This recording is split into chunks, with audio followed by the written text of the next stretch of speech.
Terumbu karang menjadi aset penting bagi kelangsungan lingkungan laut dan sektor pariwisata. Namun kerusakannya terus meningkat akibat perubahan iklim, bencana alam, dan aktivitas manusia yang tidak terkendali. Menanggapi kondisi tersebut, KKP dan UNDP memulai program perlindungan berbasis asuransi di Gili Meno, Gili Air, dan Gili Trawangan untuk menjaga keberlangsungan terumbu karang.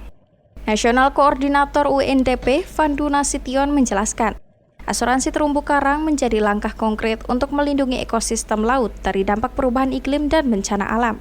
Menurutnya, sejumlah negara sudah menerapkan skema serupa untuk melindungi aset lingkungan, dan Indonesia memiliki potensi besar untuk mengembangkannya. Risiko-risiko yang bisa merusak terumbu karang saat ini, baik dari aktivitas pariwisata maupun juga dari perubahan iklim. Nah, tentunya baik dari pihak pemerintah sendiri maupun kita semua ya, termasuk nanti pelaku usaha itu mempunyai peran masing-masing untuk bisa berkontribusi dalam hal melindungi terumbu karang. Hanya saja pertanyaan besarnya kan bagaimana nih dengan resiko yang mungkin terjadi akibat perubahan iklim ataupun juga mungkin bencana alam. Akademisi Universitas Mataram, Profesor Imam Bahtiar, menyebutkan pemutihan karang atau coral bleaching sebagai bentuk kerusakan paling signifikan saat ini. Ia mengingatkan, jika tidak ditangani segera, terumbu karang dapat mati secara massal.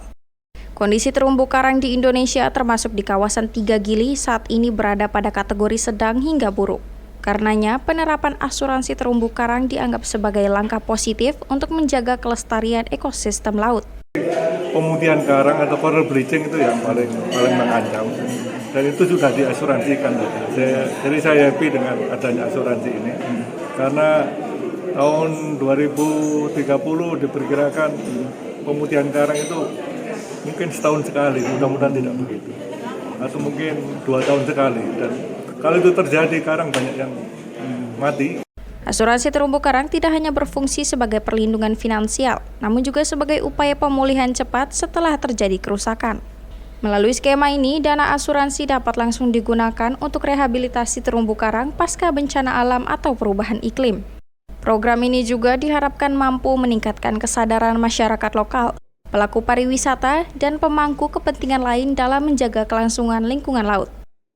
Ridwan, TVRI Nusa Tenggara Barat, melaporkan.